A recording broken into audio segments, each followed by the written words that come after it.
In other words, what would you do with more? And I didn't have an answer for it. I said, well, I'll get a bigger building. He was like, really? What's the square foot? Down payment, interest rate. I had no answers.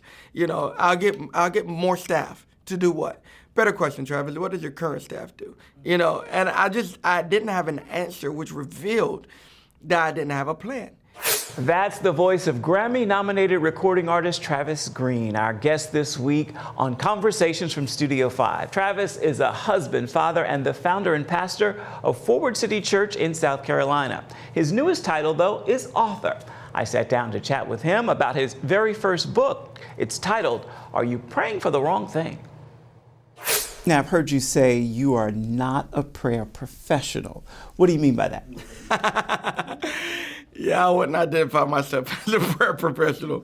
My wife is definitely a prayer warrior, and my pastor, Pastor Matthew Thompson, and Cindy Trim. I mean, there's so many out here who have really are able to break down the nuances of prayer. It's not necessarily what this book is about. Are You Praying for the Wrong Thing? It's not a book about prayer. It's a book about us, and really us preparing our hearts for the things that we are asking God for. Yeah. What happened with Travis Greene that made him write this first book, if you will, and what was that process like for you? Yeah, so, the idea and the revelation of Are You Praying for the Wrong Thing was something that was just transformative for me. And I felt as if, man, this could help a lot of people. Yeah, I've preached a ton of messages, I've sung a ton of songs, but to have something in print for people who may not necessarily be music lovers or may never see a clip of me preaching on YouTube can pick up this book wherever books are sold and read these profound thoughts that, like I said, they changed my life, I don't think there's many things more discouraging than an unanswered prayer.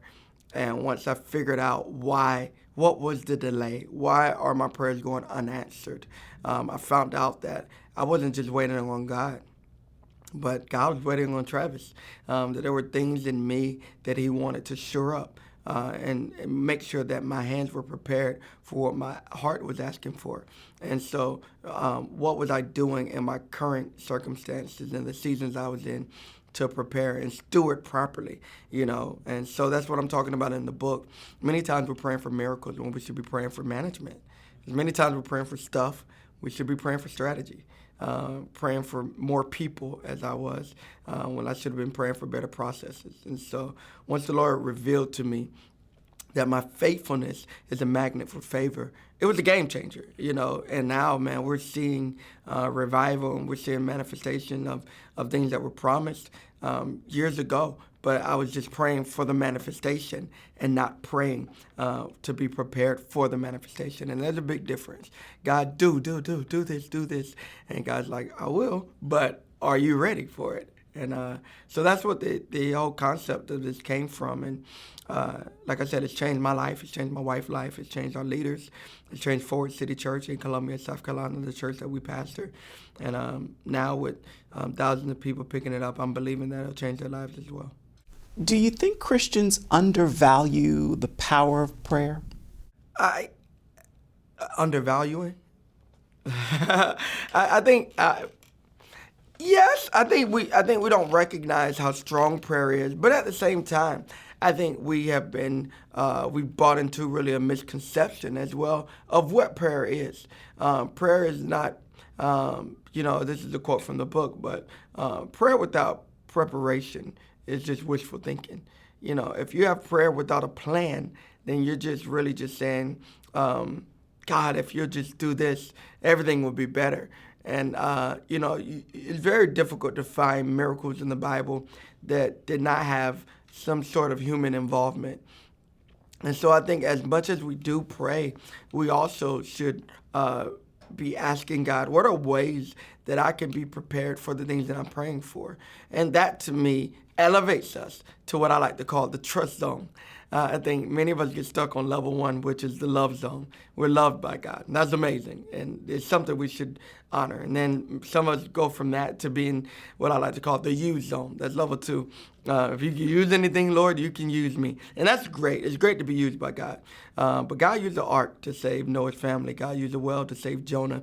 God used the slingshot to take down a giant. God used the cross to get us to him, which tells me that you don't even have to be human to be used by God, nor do you have to be saved to be used by God. So we shouldn't get stuck at a level of just being satisfied with being used by God.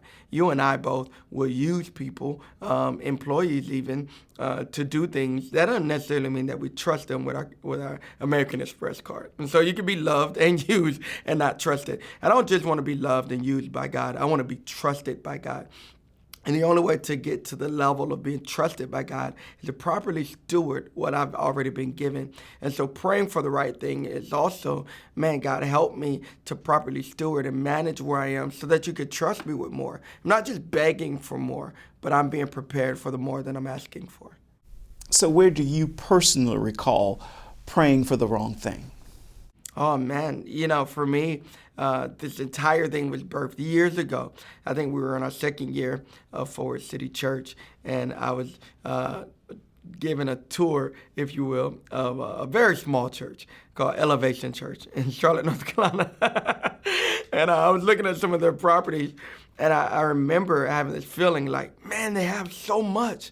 It's excess. And I was almost like, man, this isn't fair. Like, God, what's going on? I know you're not a respected person, but man, sure does seem like you just took all your resources in heaven and dumped them on, this church. And I'm like, man, we're 90 minutes up the road and we're struggling. We're lacking resources, we're lacking people, we're lacking finances, we're lacking property. Like, come on, like, be fair. Just share a little. Man, if you'll share 1/10 of what they have, we'll be all right.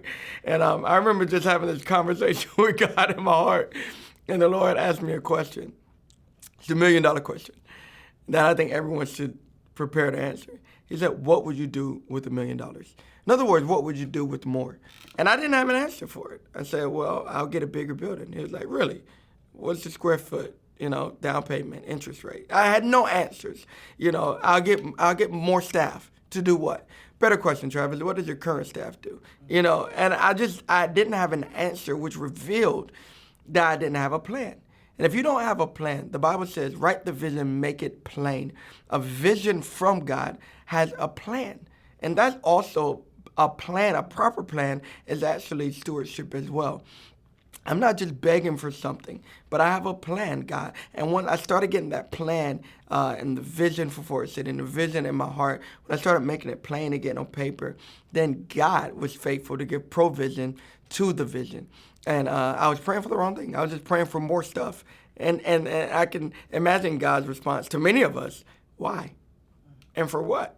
And until we're actually able to answer that, why is it checking our motives? Are your motives even pure to why you want what you want? Then secondly, for what? Is there a plan for the thing that you're asking for? And when you get those things together, man, I'm telling you, you'll be surprised by the blessings that God has in store for you. How do we catch the rhythm of being a spiritual disciple? The rhythm of spiritual discipline is I love the wording of that because I think it is a rhythm and I think it is a flow. I think it is a dance. And the things about rhythms and thinking about dancing when you're on a dance floor, whenever the DJ chooses, he can change that record. And if you're still dancing to the beat of the last song, you're going to step on toes, you're going to get in the way, and it's just going to be awkward. And so some of us have disciplines that may have expired. The rhythm and the way that we do it, and it may be a new song. The way that I danced in the rhythm of singlehood changed when I got married, and it changed when we had kids. It changed when we started businesses. It changed when we started a church. It changed when my wife got this degree and when I got that degree. So the rhythm changes, but the disciplines are still the pure, and disciplines are the same and they haven't changed. And I like to call them disciplines because they aren't suggestions. In our Christian walk, the Great Commission is a commandment. It's not a request. It's not a suggestion. It's not the great suggestion. Like, hey, if you feel like it, go and make disciples, teaching them. No. It's, hey, this is what my expectation. And so a commission, a commandment is a godly expectation. It's an expectation he has for us. Our response then to that expectation is our offering to him, i.e. worship. It is our worship unto him, a reasonable and pleasing service, sacrifice that he desires, and so for me, those disciplines are the same as they have been since the Bible was written. It's the disciplines of fasting, of praying, of evangelism, witnessing, the disciplines of generosity, of serving. I believe that all believers should serve in a local body. And so for me, these disciplines then, the benefits of them better equip us, but it also makes sure that we're unselfish with the gifts that we've been given to God. It keeps our heart open in these disciplines. And so while we're doing these disciplines, man, we are benefiting from collaboration, from accountability, from partnership, but we're also being able to be an extension of his hands and his feet and his heart to the community around us. So what's your prayer for this book? Asking the question, are you praying for the wrong thing? My prayer for this book, honestly, is that it touch lives and that it help people be able to finally hold in their hands what they've been holding in their heart. That's honestly my prayer for it. Whether it's 10 copies sold or 10 million sold, I just really want people to be blessed by it. I feel like the concepts found here has helped me get from a place. I know what it's like. I wrote it from a place of burden. I know what it's like to be frustrated, to be discouraged, to have this God-given desire, right? And that makes you feel like you're a little crazy or make you look a little crazy because it's not happening as quick as you think it should happen. And so for me, I remember what it's like. I never really want to forget what it's like to, man, God, you said this. Where are you? I know what that feels like. And the burden of that is really what this book was written, that, man, God showed me some things in that valley that changed my life. It turned my frown into a smile. It turned my weeping into rejoicing, not on the mountain, but even in the valley. I found joy in the valley. I found contentment in the valley. I found success in the valley because success is obedience. I found fulfillment there. And then through that fulfillment, little by little, I start to see the manifestation. And the goodness of God is that, man, you just look up and it's there. It's what the promise that God gives in 2 Kings chapter 3. He says, make this valley full of ditches. He said, you won't see the wind, you won't see the rain, but I'm going to fill it up. And that's what has happened in my life. I can't tell you where the wind or the rain came from. All I know is that the valleys became full of pools where there used to be drought. And he didn't have to take us to a mountain to bless us. He blessed us there in the valley because that's where we really live. That is where life is. Life isn't really on the mountain. Life is in the in-between. It's in the dash. And so for me, letting people find that, man, I want people to be free and find love flowing right where you are, that you don't have to escape from this place. But the resources and the goodness of God and the grace of God and the blessings of God can find you right here when you start praying for the right thing. Now, we talked about your book, but you can't talk to Pastor Travis Greene without also talking about your music, particularly the single Strike the Ground. Yeah, Strike the Ground was an idea that came in 1 Kings. The king comes to Elijah before he dies and he says, hey, man, I'm about to get out of here. Elisha, is on his deathbed, and the king comes and he says, you're dying. He's weeping, and he's like, I need a word from God. And Elisha says, hey, strike the ground, man. Shoot an arrow out this window of faith. And the king goes out and he strikes the ground. The Bible says 3 times. And Elisha, with the little hair he has left, is pulling, and it's like, oh, come on, man. You should have did it 5 or 7 times. You should have did it way more times. And, man, you could have completely wiped out the enemy. But your faith, the capacity of your faith was only for 3 times. And that was your expectation, And so for me, the idea and the concept of this strike the ground is really to encourage believers near and far. Man, go after it. If you're going to go after it, if you're going to strike, you might as well strike as many times as you possibly can. Empty the barrel, keep on striking by faith.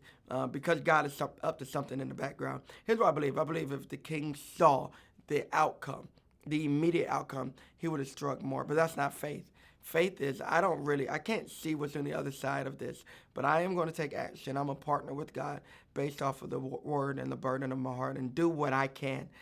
My pastor says it like this. He says, pray like it's all God, work like it's all you. And so strike just believing that God is going to do his part. But man, don't give up. Don't get lazy. Don't be discouraged when you can't see the results immediately. You've lived a lot and seen miracles. Take me back to childhood, if you will, and you're sitting across from that little boy, Travis. What would you tell him? Oh, man. Whew. To young Travis, I would tell him one word: patience. Be patient, man. It's going to happen. Slow down. You don't have to make it happen in your own strength. Although it does require work. You're going to work hard. You're going to face many battles. You're going to face betrayal. You're going to face hurt. You're going to cry tears. But just be patient. Don't get in front of God. You want to walk in step with God. And that's the rhythm, step by step. And so wherever he is where I want to go. If he's moving fast, let's move fast. But if he's moving slow, be patient enough to slow down. In your singlehood, Travis, slow down. As a young parent, slow down. Those are moments to cherish. And planning a church, slow down. Those are memories. I remember a guy told me this years ago, and it helped me a lot in my early 20s. He was a drummer for Jason Craft. And he told me the story. He said, hey, man, I played drums for Jason for years and even for the Craft family. He said, and Jason told me something. He said, man, I miss the days of the minivan.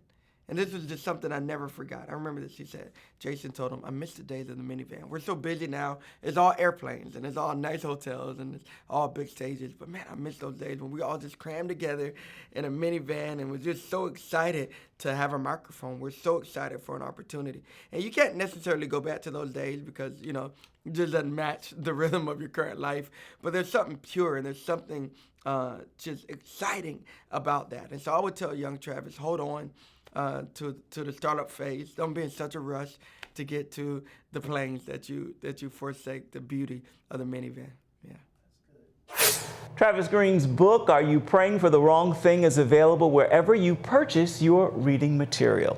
We thank you so much for joining us for this week's edition of Conversations from Studio 5 and making this your weekly destination for uplifting interviews with a strong focus on faith. For more information on the show, be sure to check out our Facebook page. You can also find us on Instagram simply by searching Studio 5. Hope you'll join us again right here next week on the podcast.